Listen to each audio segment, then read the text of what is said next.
Baik, selamat ini sore karena sekarang sedang sore hari. Kita bergabung lagi di video untuk prakarya kelas 8 yaitu Budidaya Satwa Harapan. Ini adalah materi semester 2 untuk kelas 8. Apa itu satwa harapan? Jadi satwa harapan itu adalah hewan yang dibudidayakan dengan tujuan untuk ketersediaan sumber bahan baku industri, hewan laboratorium, atau pakan atau makanan hewan. Jadi kemarin waktu di kelas saya sempat bertanya untuk menggali kemampuan awal siswa terhadap satwa harapan dan ternyata kebanyakan siswa banyak yang salah menjawab pertanyaan. Mereka kira satwa itu hanya ada pada hewan berkaki empat seperti sapi dan yang lainnya. Ternyata ada juga hewan yang bisa dibudidayakan atau dikembangbiakan yang memiliki nilai ekonomis tinggi. Kemudian untuk karakteristik satwa harapan itu ada 5. Siklus hidupnya pendek, jadi umurnya pendek. Kemudian hewan ini jarang juga terkena penyakit. Kemudian hewan ini juga mudah beradaptasi dengan lingkungannya.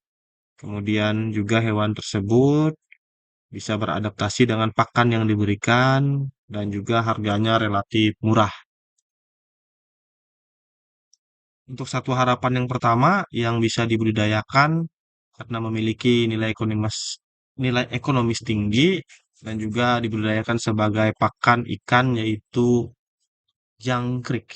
Nah, jangkrik ini yang banyak dibudidayakan di Indonesia ada dua jenis yaitu jangkrik alam dan jangkrik seliring. Ciri khasnya pun eh, cukup kita kenal. Untuk jangkrik alam dia memiliki ciri khas unik, kadang mengeluarkan suara yang khas. Kemudian tubuhnya ada yang berwarna coklat atau hitam dan juga memiliki antena di kepalanya. Dan informasi dari teman saya, jangkrik ini kalau dia jantan dia ada semacam antena di ekornya. Kemudian jika sudah berumur 35 hari dan mencapai panjang 2 cm, jangkrik ini dianggap dewasa dan siap dijual. Teman saya juga bilang tadi jika dijual jangkrik ini 20.000, sorry mohon maaf, 5.000 dapat 20 ekor katanya, untuk makanan burung dan juga makanan ikan. Nah, selain juga jangkrik ini dibudidayakan, jangkrik juga dibudidayakan telurnya diambil dan bisa dijual sebagai pedagang lain sehingga nilai ekonomis jangkrik itu meningkat atau bertambah. Sebagai informasi juga, jangkrik ini adalah hewan yang beraktivitas pada malam hari. Nah, ini untuk menjadi apa namanya referensi jika nanti membuat sarang jangkriknya dibuat agak gelap ya, sehingga mereka bisa melakukan aktivitasnya walaupun tidak di malam hari. Selanjutnya untuk satwa harapan yang kedua yang biasa diberdayakan adalah cacing tanah. Cacing tanah ini adalah hewan yang hidup habitatnya berada di dalam tanah. Karakteristiknya antara lain adalah tidak memiliki tulang belakang, tidak memiliki kaki dan mata. Mereka hanya mengandalkan indera penciumannya untuk mencari makan. Nah, dari satwa harapan yang lainnya, saya rasa cacing tanah adalah satwa yang paling mudah dibudidayakan dan dikembangbiakan. Kemudian saya juga mengelompokkan dari referensi yang saya baca, cacing tanah ini memiliki berbagai manfaat, terutama di berbagai bidang. Saya ambil yang pertama ada bidang pertanian. Ini cacing tanah dimanfaatkan untuk menyuburkan tanah dan juga sebagai pengurai dia di dalam tanah. Untuk bidang pengobatan, cacing tanah juga dimanfaatkan sebagai obat tifus.